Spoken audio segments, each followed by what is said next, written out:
The last scientist that we're going to look at in terms of spontaneous generation is Louis Pasteur. So again, if you'll go to this link, you'll see the video about Louis Pasteur's experiment, a little bit of biographical information. And for Louis Pasteur, you will have an analysis to do on your worksheet for Louis Pasteur's experiment. When you get finished with your analysis, on the last page, I do have the answers so you can check yourself, kind of think about how you did. Um, are you ready at this point to do this for a grade? So you're ready to do it for reals? And please let me know if I can help you. So is there additional practice that you need before we do this for a grade?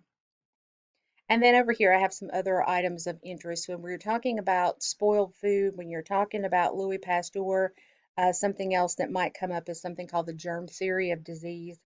So this is something that I think about when you start talking about food and bacteria is food poisoning. So there's some different links here, some websites for you to go to if you have any questions about what food poisoning is and what causes it.